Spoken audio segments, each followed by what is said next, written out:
الحمد لله رب العالمين والعاقبة للمتقين ولا عدوان إلا على الظالمين سبحانك لا علم لنا إلا ما علمتنا إنك أنت العليم الحكيم اللهم علمنا ما ينفعنا وانفعنا بما علمتنا وزدنا علما ربي يسر ولا تعسر وتمم بالخير ربي اشرح لي صدري ويسر لي أمري واحلل عقدة من لساني يفقهوا قولي.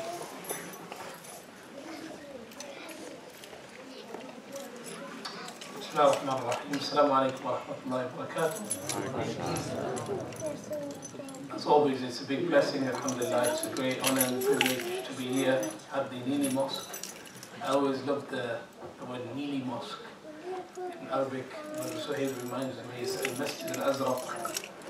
In English, I presume it's the Blue Mosque.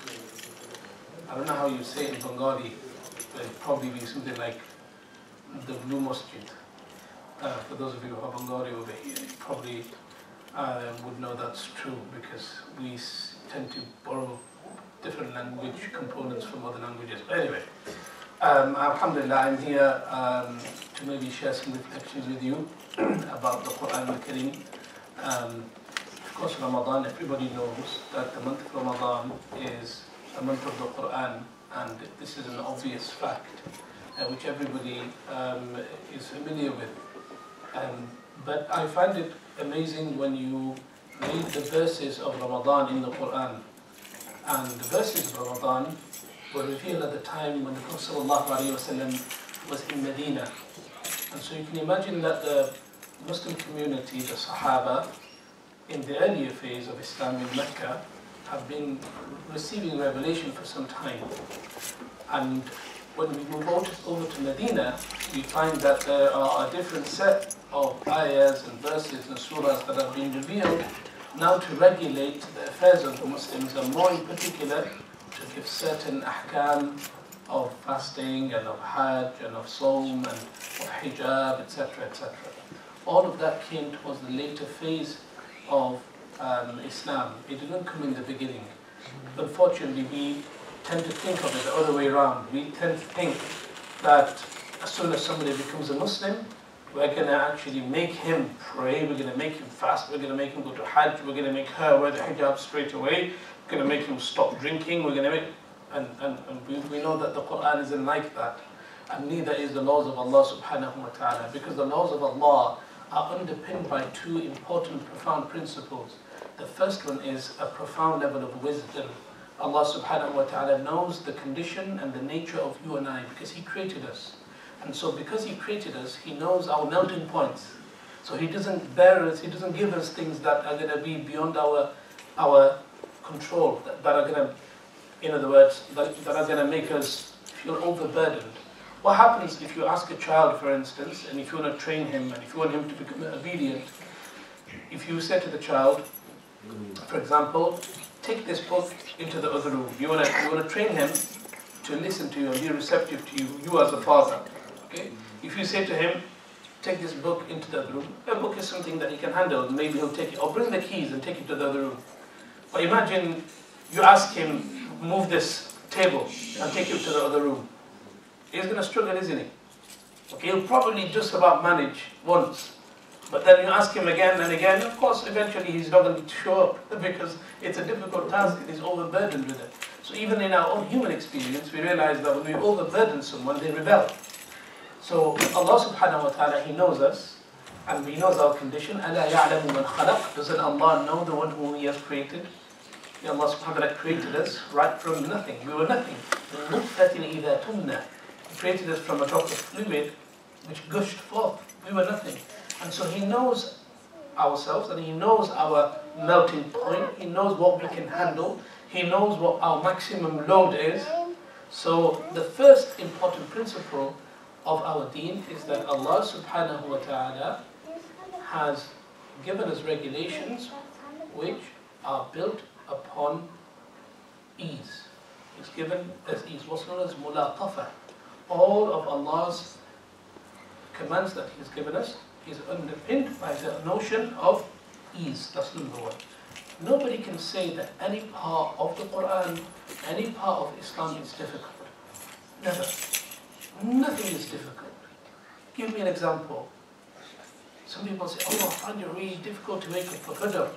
Well, why is it that you're on WhatsApp till 3 in the morning? It's not because of the deen, it's because of you. I'm finding fasting really hard today. Who told you to go and play football for 90 minutes? In the middle of after Dhuhr, you make it difficult on yourself. So, in other words, in our human capacity, Allah subhanahu wa ta'ala has given us laws, prescriptions, that we can handle definitely.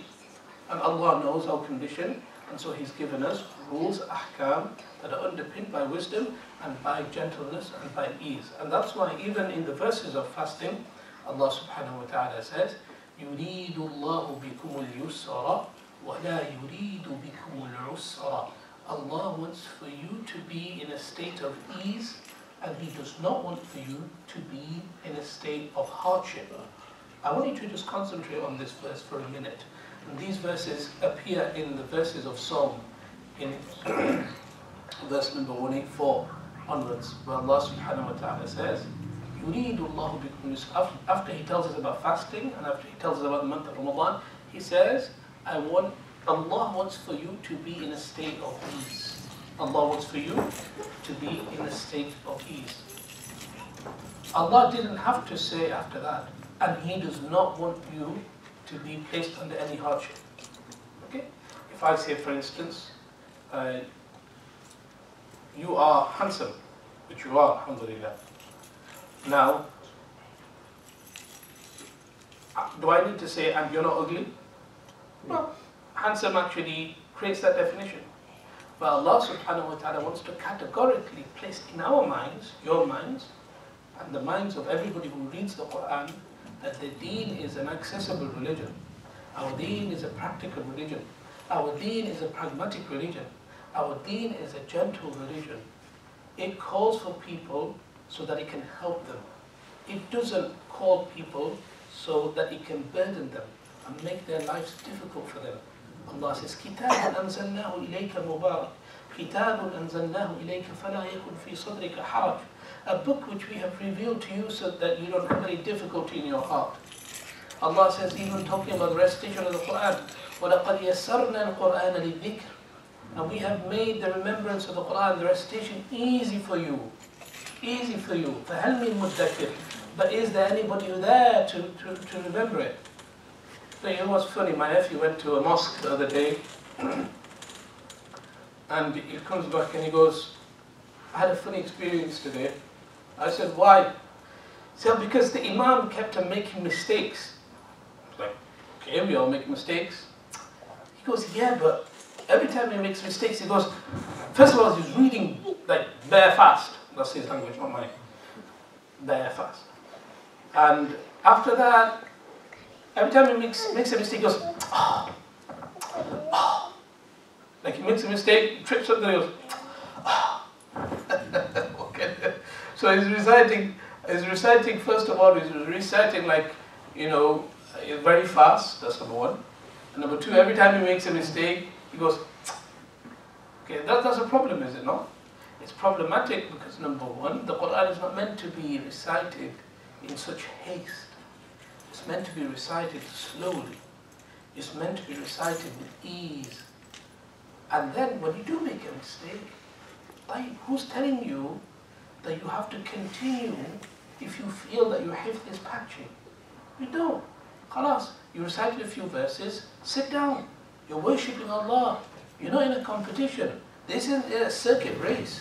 You're not here to prove anything to anyone. We've got it into our mentality that this Hafiz has to finish the 30 juz by the end of Ramadan. If he doesn't, then he's not a Hafiz. Forget people's expectations. You and your relationship with Allah subhanahu wa ta'ala. And so this is a big problem, because these false kind of standards have been placed upon us. And these standards actually make our life more difficult for us. If anything, that's what it does. Same way in many other areas. Sister, mashallah, became recently practicing. Now she wears hijab. Okay, she doesn't feel comfortable covering all the way. She probably covers up to there, and she maybe wants to show her hair. Okay. Yesterday she was wearing very inappropriate clothing. Today she's wearing, to an extent, you know, substantially, mashallah, she's improved. She's probably not covering the front. But then you go and say to her, huh, what kind of, you might as well not wear it, sister. No point. Shrink your hair anyway. Who said that? Why? Shouldn't you encourage her? Huh? What if her hijab is accepted in the eyes of Allah and not in your eyes? So these false kind of standards that we place, I'm not saying that that's how the hijab should be worn. I mean, you get many others who, for example, sisters who wear the hijab, but maybe she wears a different color. Maybe she wears, let's say, a blue color or light blue color, or one with flowers on it. Okay? And then you have a sister saying, no, it should only be in black. Who's giving you these standards? So sometimes we impose upon ourselves a narrative of the deen, an impression of the deen that makes our lives difficult upon us. And so what we realize, number one, is that Allah subhanahu wa ta'ala, when He legislates something, when He gives us something, He has given it to us with in mind the human condition. And He has given us Ramadan also as a few days. Allah subhanahu wa ta'ala says, يَا أَيُّهَا الَّذِينَ آمَنُوا كُتِبَ عَلَيْكُمُ الصِّيَامُ كَمَا كُتِبَ عَلَى الَّذِينَ مِنْ قَبْلِكُمْ لَعَلَّكُمْ تَتَّقُونَ. Believers. Fasting has been prescribed upon you, like the way it has been prescribed to those before you, so that you may be a people of consciousness. So you can be a people who are aware of Allah subhanahu wa ta'ala. You can become more diligent people. You can take more precautions in your life and stop being reckless outside Ramadan. Many of us are reckless outside Ramadan. Our youth are becoming more and more reckless in their ways.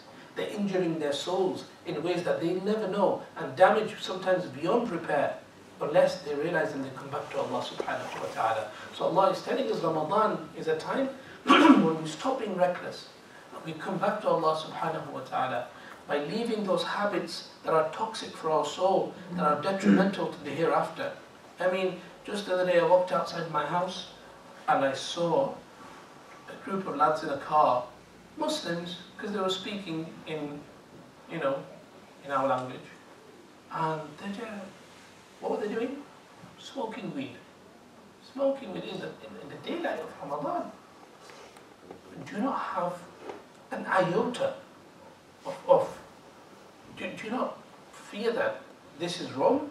And even, let's say for instance,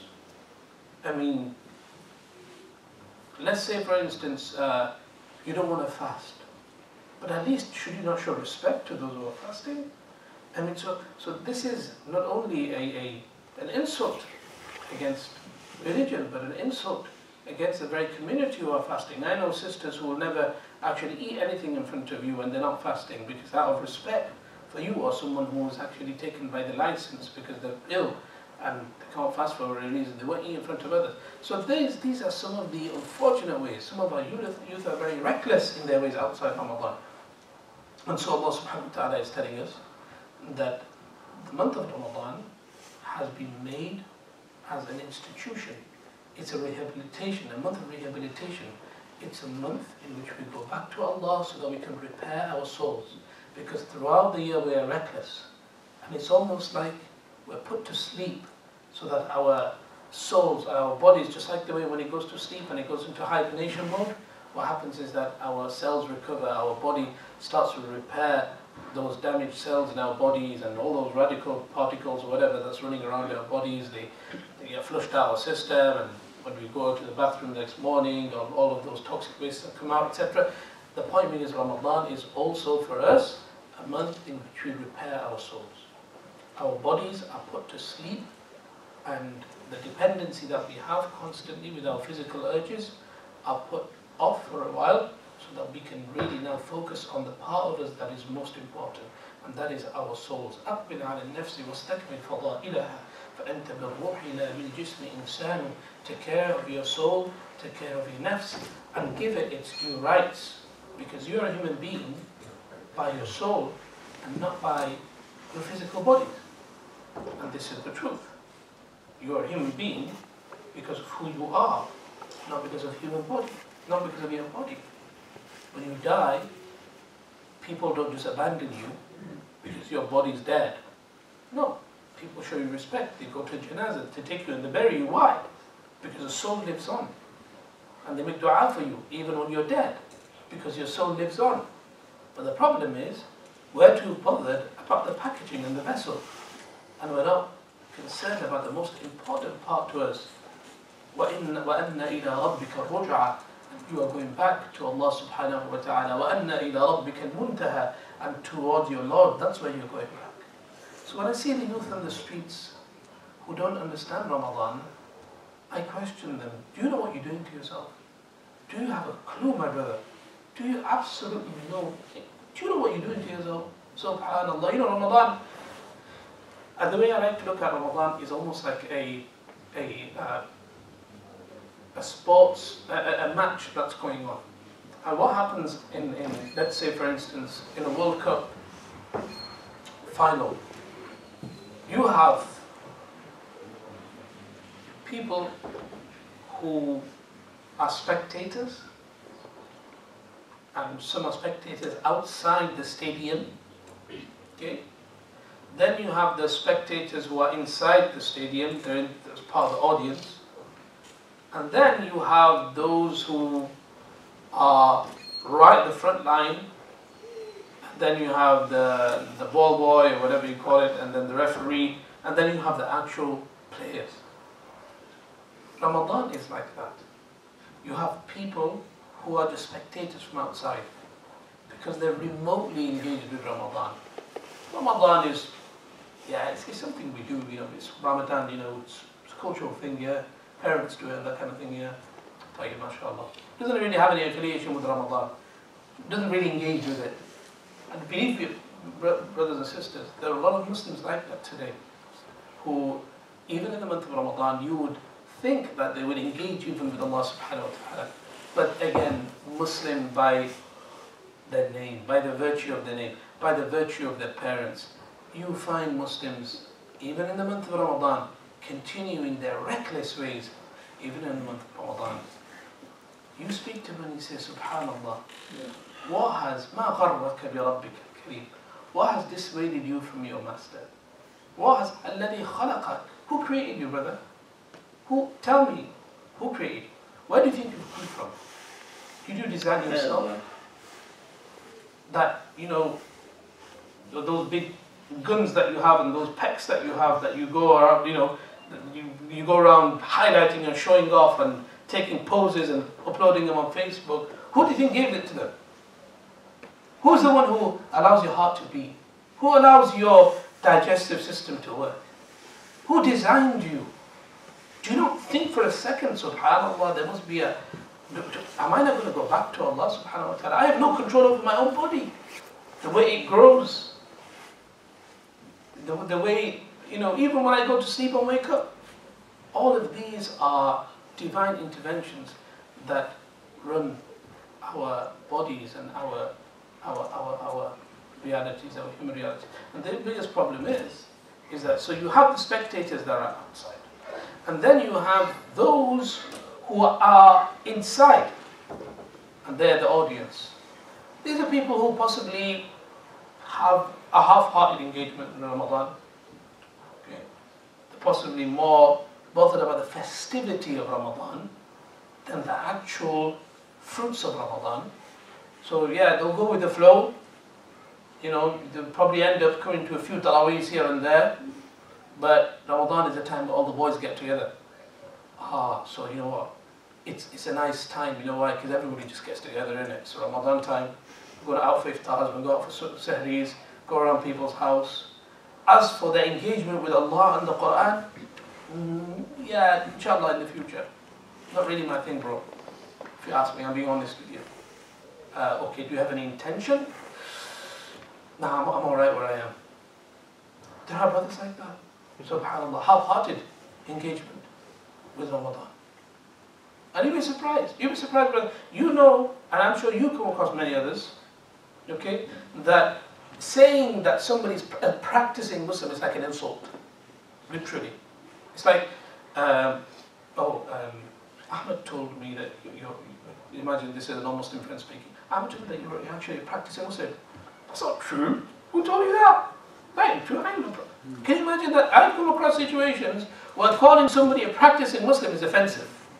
Subhanallah bihamdihi, Subhanallah al-Azim. What have we come to? And so, then you have those who are the audience within the ring, those who half-heartedly engage with Ramadan, half-heartedly. Sometimes they have good intentions, sometimes they just go with the flow.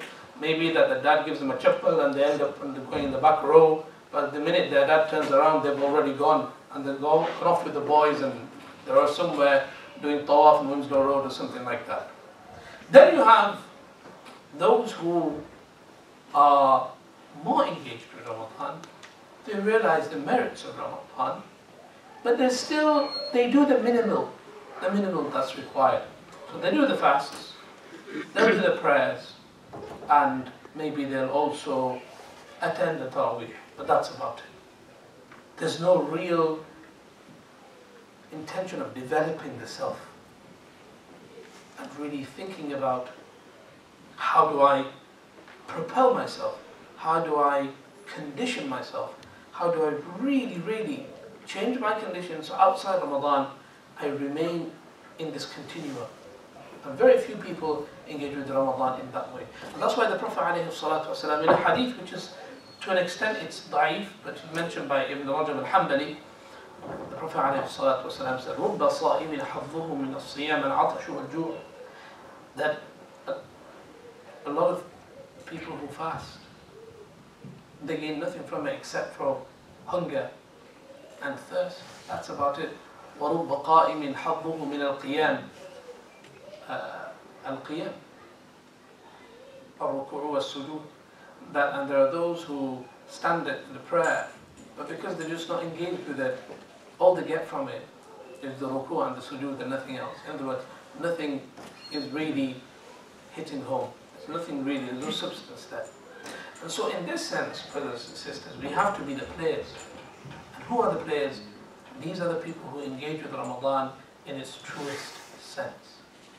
And so in this sense, the best thing that you and I can do really is build, number one, a relationship with Allah. A sincere relationship with Allah subhanahu wa ta'ala. Get to know Allah subhanahu wa ta'ala.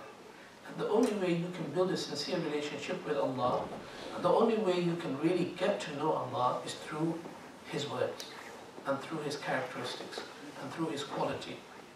And that is the Qur'an al-Karim. And this is what brings us to the main theme of today's topic. And that is, ultimately, the Qur'an al-Karim. What is it there in the Qur'an for me? There's everything in there for you. The Qur'an is a remedy. It's a cure. Hudan wa shifa. In it is a guidance. And in it is shifa.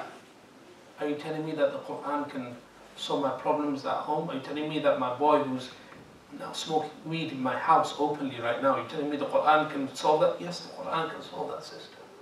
Yes.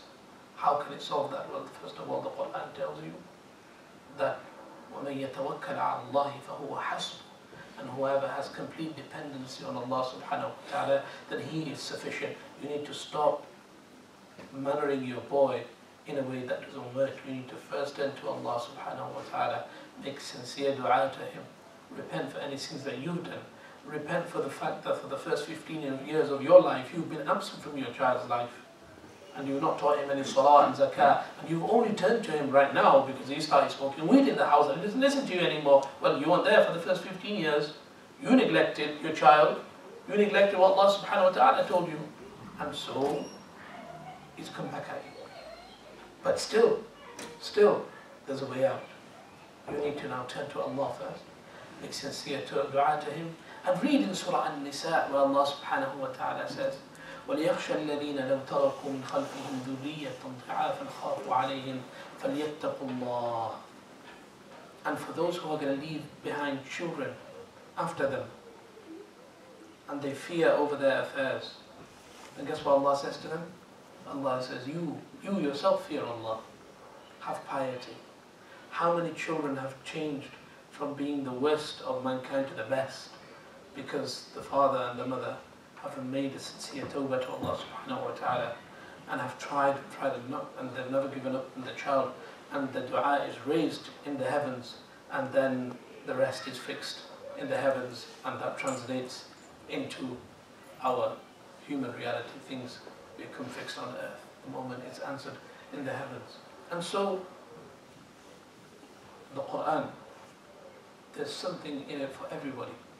Allah subhanahu wa ta'ala, when He revealed the Qur'an al-Kareem, He said to the Prophet alayhi salatu wasalam that إِنَّا سَنُلْقِي عَلَيْكَ قَوْلًا ثَقِيلًا, that indeed we will place upon you this heavy burden of the Qur'an al-Kareem.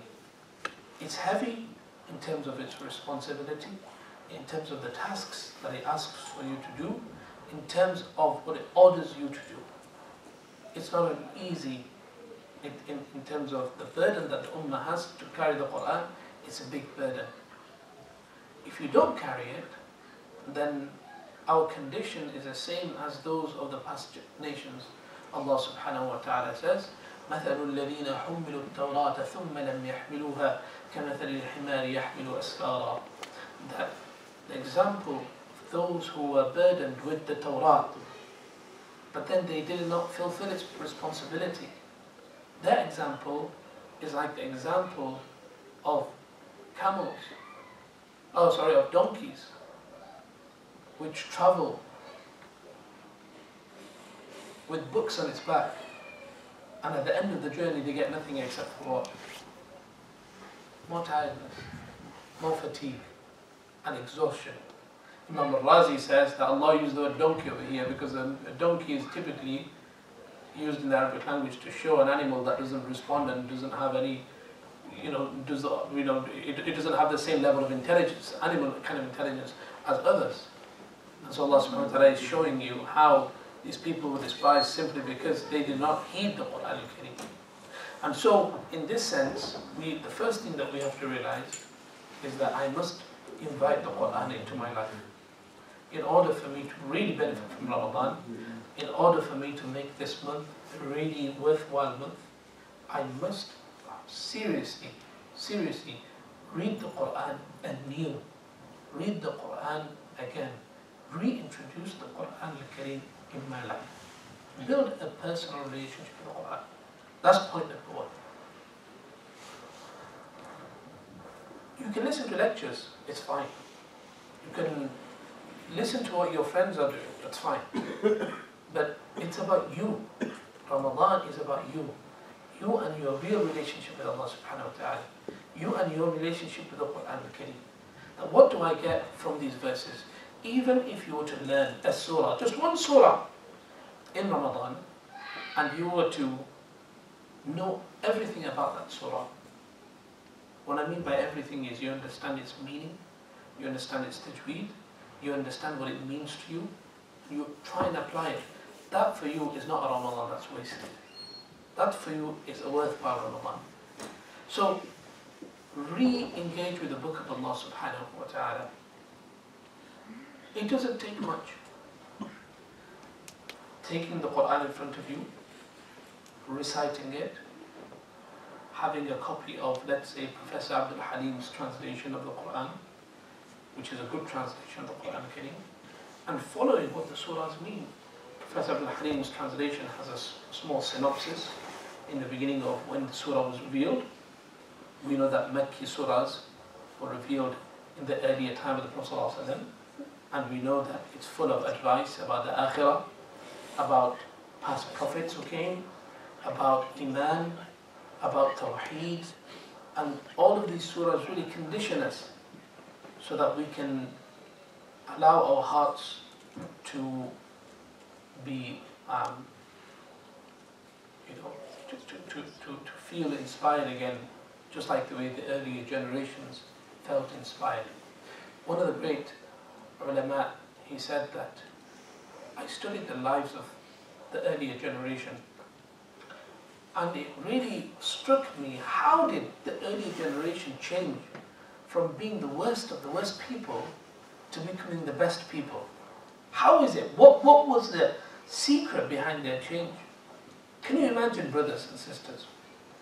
These were people who were so barbaric that not only would they bury their own young daughters. Okay? But these were the same people who would drink, who would marry multiple times, who would fornicate, who would do all sorts of wrong, go to war with one another over simple things.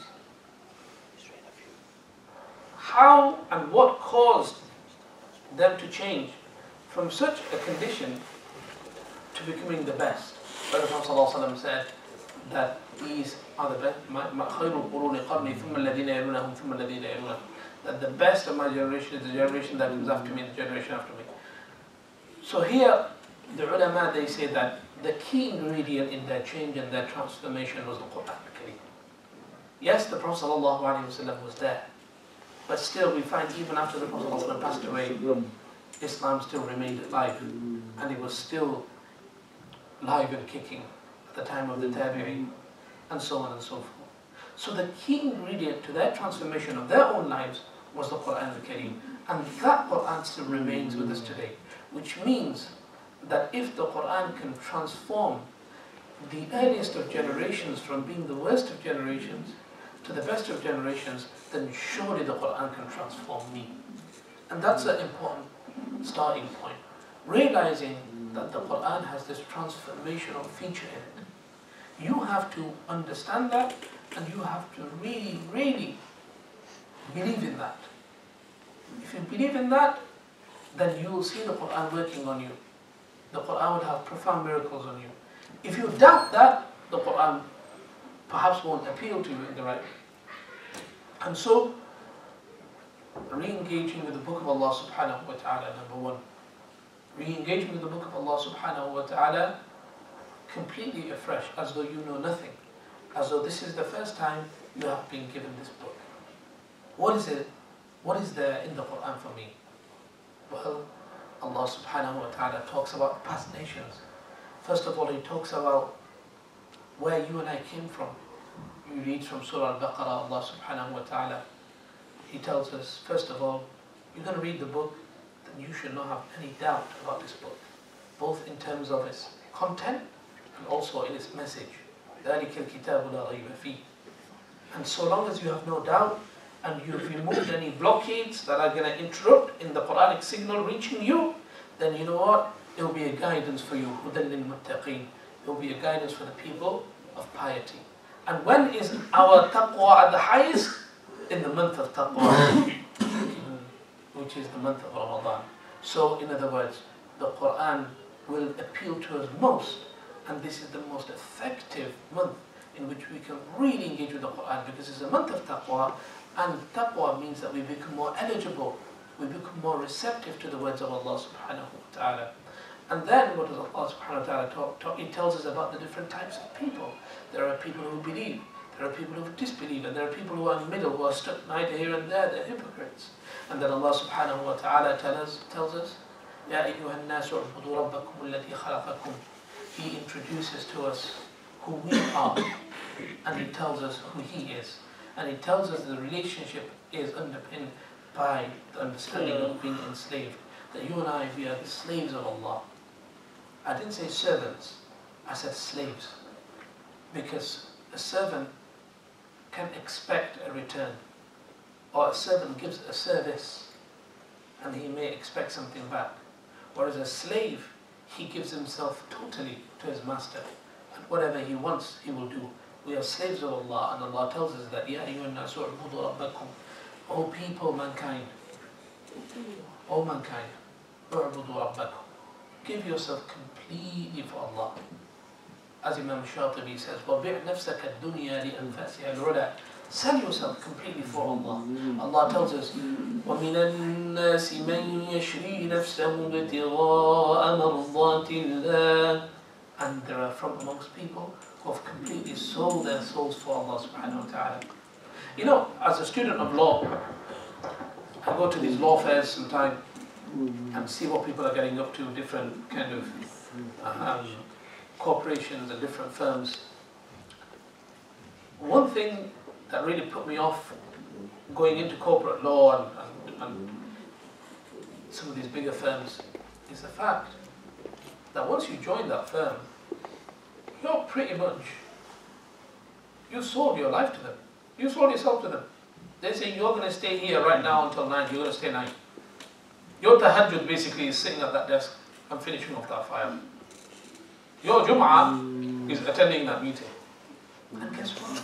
There are people who do that comfortably. You know why? Because they know at the end of it he's going to get 200k a year. I don't mind. 200k, I get 200k. So what if I come home and I don't see the kids? So what? 200k. Well, let me ask you, do you have a nice posh 911 outside like mine? MashaAllah. So he thinks he validates his idea of this commitment that he's given, even at the expense of his children, at the expense of his own akhirah, and he's given it completely because he sees some kind of material value and gain in that at the end of the day. But this is when you and I have to realize that all will perish. كُلُّ مَنْ عَلَيْهَا فَانٍ. That ultimately, it is what you deposit right now that you will see on the Yawm al-Qiyamah. وَمَا تُقَدِّمُوا لِأَنفُسِكُم مِّنْ خَيْرٍ تَجِدُوهُ عِنْدَ اللَّهِ. Whatever you put forth right now and deposit in the bank of Allah, you will get in multitudes, in multiples on the Yawm al-Qiyamah. And so, Allah subhanahu wa ta'ala is telling us of a category of people, just like the way we see in these huge corporations and in town centers, people who literally are so fixated in their jobs, they literally see nothing else. It's a proper tunnel vision. Their whole life is about a job right now. Think of a footballer. What does he do outside football? Nothing else. That's his whole life. I mean, except you get illa man rahimahullah. But that's pretty much it. Off the pitch, on the pitch, they always work. I mean, I remember there was a footballer who came when I was in France studying. He used to play for a team called Le Havre. I don't expect any of you to know. Le Havre. Yeah, oh, you know, mashallah, you're right, okay, right. And so it's near Dunkirk in France, right? It's a small team. And some of the players actually come from there to Arsenal and Chelsea and different places. And so he came, and he's a professional footballer. Mashallah, he gave me his top as well. And every time I wear that top, you know, mashallah, I score some epic goals.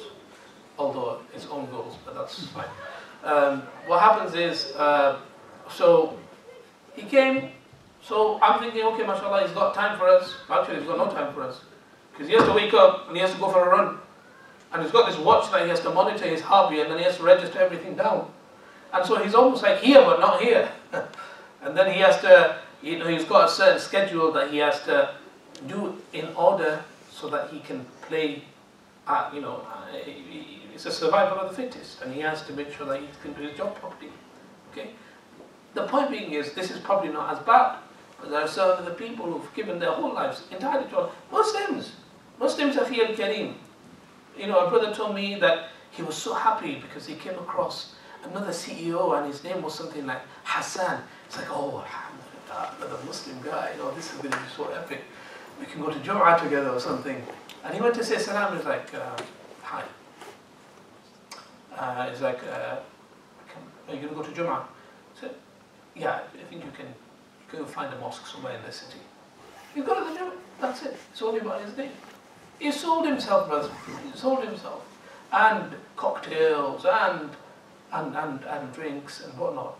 Now, for a moment, if I'm a John or a Smith from outside listening to this, of course, naturally, the reaction would be, well, what's wrong with that? He has freedom of choice. He does have freedom of choice, no problem. But I'm saying from my spiritual side, he sold his soul to his work. And that, as a Muslim, is problematic. Because we believe that our life, this is just one episode of our lives. And this is what's known as الدنيا مزرعة للآخرة. That the dunya is literally a harvesting season. This is, in fact, the dunya is a time where we go through toil, we plant the seeds, and it's ultimately in the akhirah that we relax and we chill. But my brother over here has turned it the other way around. He wants to bring his Jannah onto earth. And he has, if anything, he has given his akhirah up for the dunya. And so this is the time, brothers and sisters, in Ramadan, that we restore that balance. We restore that balance. And we enslave ourselves to Allah subhanahu wa ta'ala totally, and not partially. And many of us may be doing things that injure our souls in Ramadan, that damage our souls in Ramadan. Stop doing it. whatever it is. Because if you're not going to give it up in Ramadan, you're not going to give it up outside Ramadan. That's the truth. And so, whatever it is that you know between you and Allah subhanahu wa ta'ala that you are doing, that is going to affect your akhirah, that is going to be detrimental to your grave experience that you're going to go to. You and I, we're going to go to our graves. And that's a fact and a reality that nobody can deny. Be it a scientist or be it an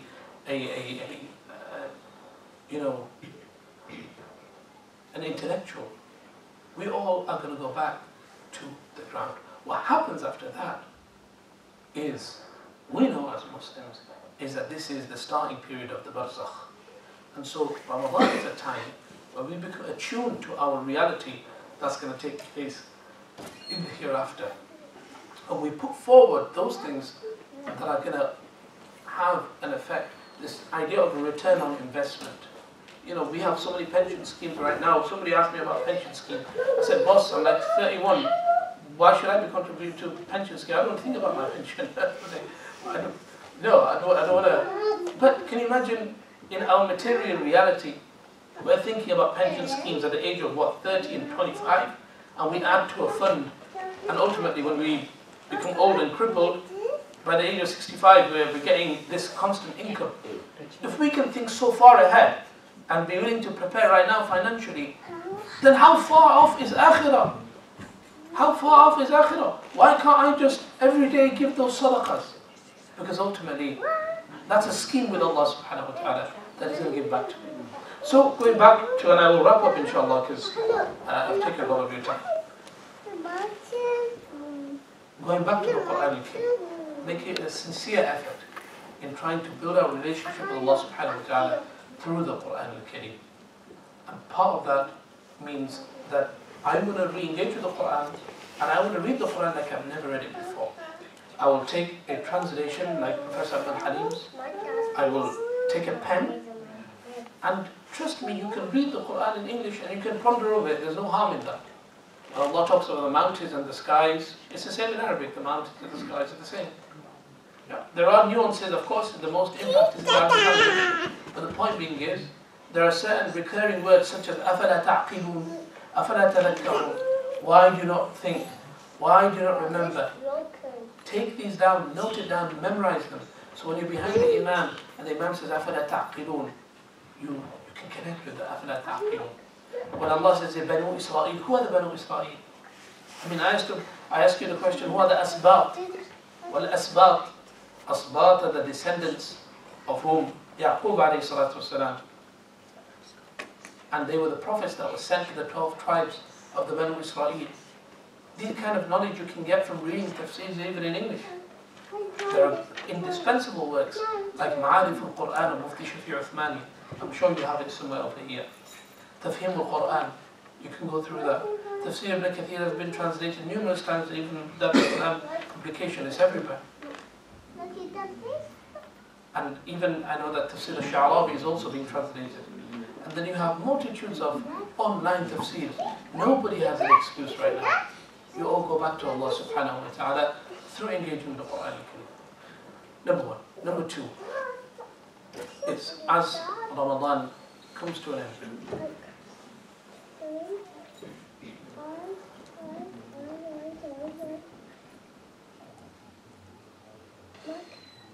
We need to fix the relationships that are around us, because ultimately Allah subhanahu wa ta'ala in Ramadan, He doesn't want you to just engage in Ramadan individually. He wants for you to also build a relationship that's going to be your circle of influence outside Ramadan. And one of the biggest problems that we have is in Ramadan we see all the faces, and outside Ramadan we see none of them. And so in this mosque, one of the things that you can do is you can start off, I'm sure you already have, alhamdulillah, and you guys are doing a brilliant job, is to start off a Quran study circle in the month of Ramadan. Do you have a Quran study circle? Okay. You should have a Quran study circle that you start off and keep it open. Have a few targets. For example, we're going to go through Surah Al-Buruj. I want you to listen to a lecture on it. I want you to understand what the Qur'an is asking you to do. What are some of the points that we can ponder over the Qur'an? And how can we all collectively go about this in our community, implementing Surah Al-Buruj in our community? For instance, how can we take, for example, the wisdom from Surah Al-Duha, and how can we implement it? Well, I'll give you an example. Allah says, مَا وَدَّعَكَ رَبُّكَ وَمَا قَلَى. Allah says, Allah subhanahu wa ta'ala hasn't forgotten about you. He hasn't left you. And He doesn't hate. And He doesn't hate. Because a lot of people are saying, oh, your God doesn't like you anymore to the Prophet. And if Allah doesn't hate, then who am I to hate anybody? Have I severed a relationship? Has a relationship that I've had in the past, has it turned sour? Well, Ramadan is a time to make it sweet again. And so, for example, taking Quran, breaking it down, putting it into practical points is something that you can start as an initiative in Ramadan. Allah says after مَا وَدَّعَكَ رَبُّكَ وَمَا قَلَى وَلَلْآخِرَةُ خَيْرٌ لَكَ مِنَ الْأُولَى وَلَسَوْفَ يُعْطِيكَ رَبُّكَ فَتَرْضَى أَلَمْ يَجِدْكَ يَتِيمًا فَآوَى. About, there's of course the whole important, attention drawn to orphanages and orphans and taking care of the orphans. How many orphans do we have in this community? Do we have a record of all the orphans in this community? Does the mosque have a record of all the orphans in the community? Can we offer special service for the orphans? Do you know how much reward and barakah there is in a community that takes care of its orphans? Do you know that a man came to the Prophet ﷺ and he said, Ya Rasulullah, inni ashtaki lak qaswat al-qalb. Oh Prophet ﷺ, I've got a really hard heart. Nothing affects me. I don't feel anything. You know, like a lot of these war kind of soldiers that come back after killing so many people, can they sleep at night? They can't sleep. They don't feel anything. They're numb. In reality, they've seen so many ugly and grotesque images in their mind that it's made their hearts really hard. So if anybody has done sin over the past and their hearts have become hard, the Prophet ﷺ, a man came to him and he said, Ya Rasulullah, my heart became really hard. The Prophet ﷺ said, you know what he said to him? And he gave him an amazing remedy. He said to him, Imsah ra's al-yatim. Go and place your hand on the head of an orphan. That's what he said. Taking care of an orphan has numerous spiritual benefits that you and I will never ever know. Numerous. So when we study this Surah Duha, the first point is that we're going to have a policy. Nobody has any resentment towards his brother. Make this a week of no resentment. You have a problem with his brother, sort it out. Sort it out. Ramadan is a time, if I know that a brother's not talking to another brother, he's his cousin otherwise, I'm going to get them two together in the mosque, in the house of Allah, I'm going to say, Billahi alayk. Come on, let's iron this out once and for all. Because this can't go on. This is not right. This is not right. And the Prophet ﷺ, you know, he said, you're not allowed to speak, to abandon your brother for over 3 days.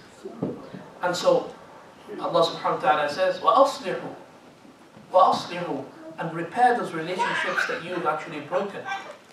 And so, when we take the Quran, we take it as our prime source of reference, we make it as the epicenter of our discussions, and we build a community that is constantly feeding off the Quran.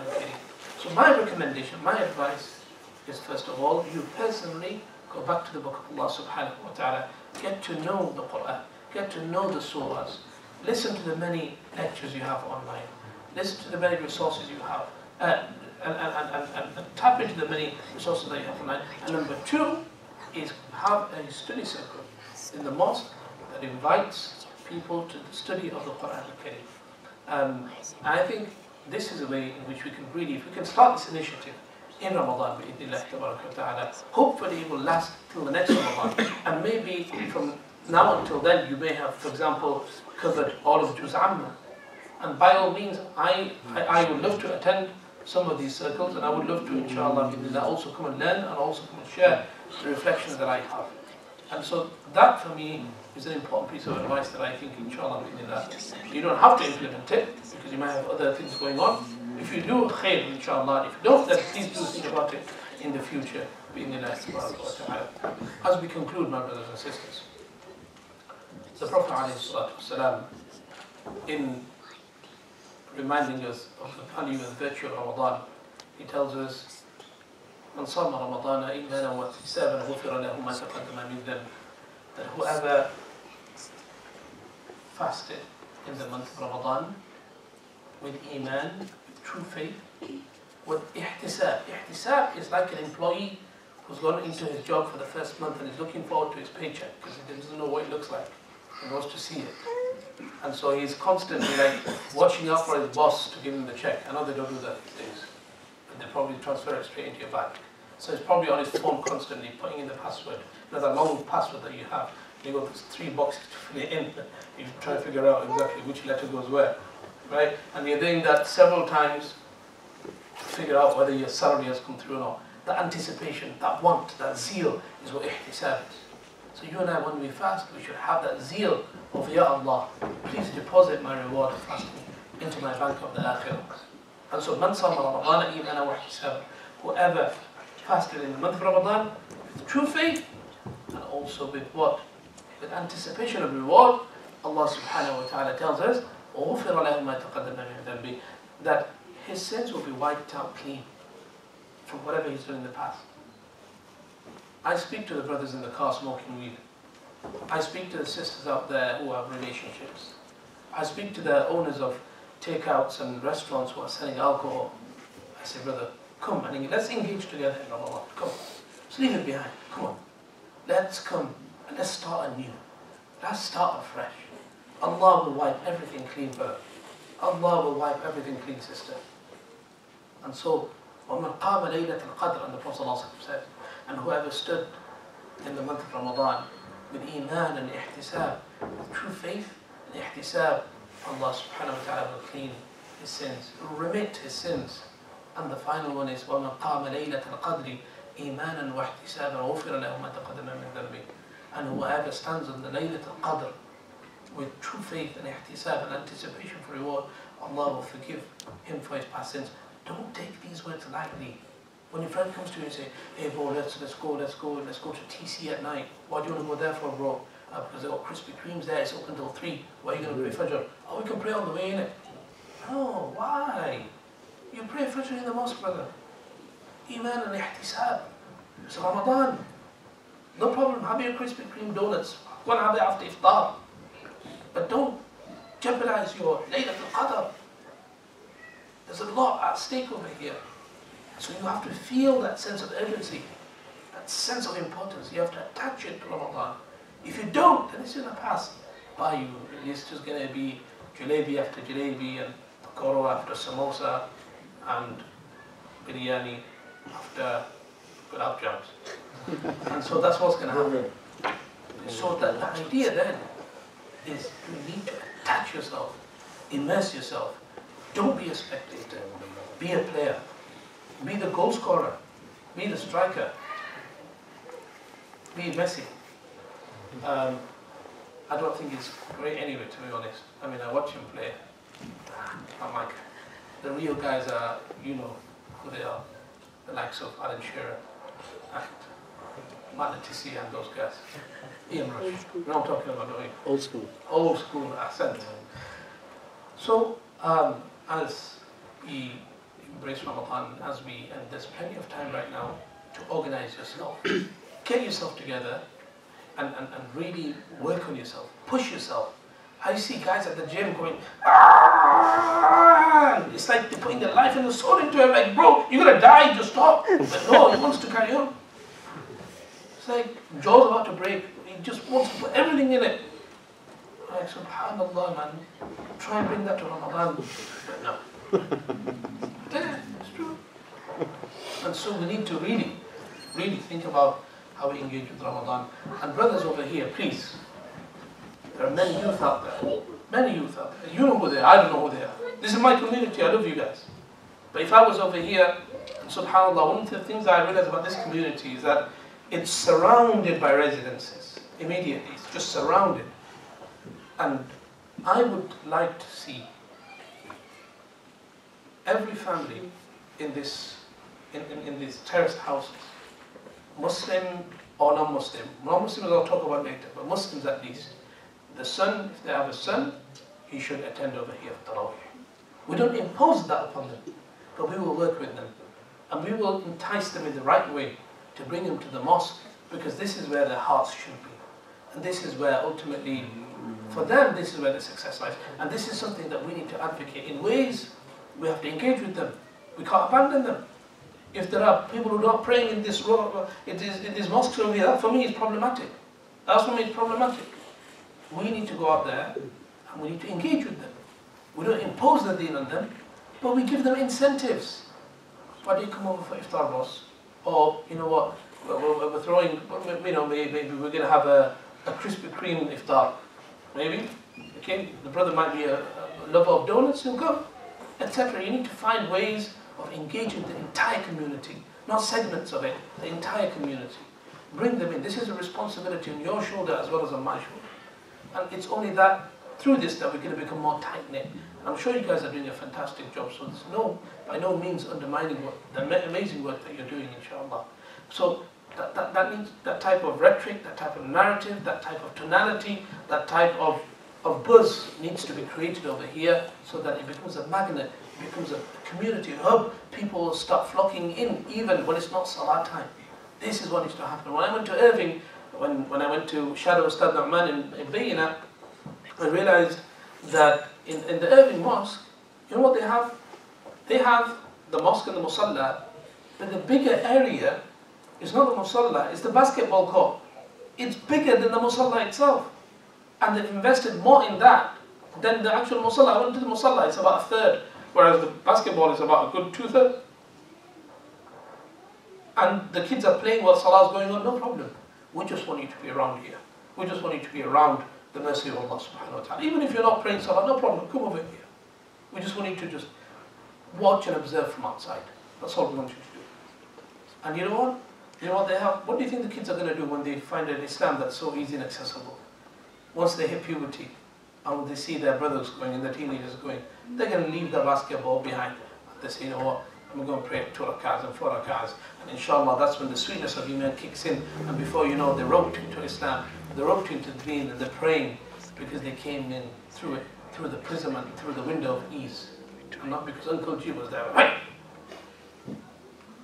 You know, my teacher had a stick. And he wrote on it, Vicks Vapor Rub. And he tied it with white sellotape. He had a very vicious mind. Well, Allah bless him. And he would use it in different ways. And he had many tactics of his own, the way he'd use it. But that's not the right impression, though, is it? You want to give to people. Islam is an Islam of ease. And so, what I found was that that was a very good idea. They also had a small room in the mosque that was sealed off completely. That you can see the musalla and everything. Everybody can see each other. Completely transparent room, but it was soundproof. You know why it was soundproof? So the kids can go and do whatever they like in there. Somersaults, climb the wall, kick each other in the face, no problem. Nobody gets disturbed, but they, you know what? They're still within the kanaf. They're still within the broader ambit of the mosque. That is how you make it a central piece of the community. And I'm sure you guys are doing a brilliant job. May Allah subhanahu wa ta'ala bless you all. May Allah subhanahu wa ta'ala give us, you and I, the tawfiq of really making the most of Ramadan, of really understanding the Qur'anic Kareem by approaching it in a way that allows for us to really take on board the hikam, the commands, the orders, the injunctions of Allah subhanahu wa ta'ala. May Allah make us this Ramadan a Ramadan of transformation in our lives. Jazakallah khair. Assalamu alaikum.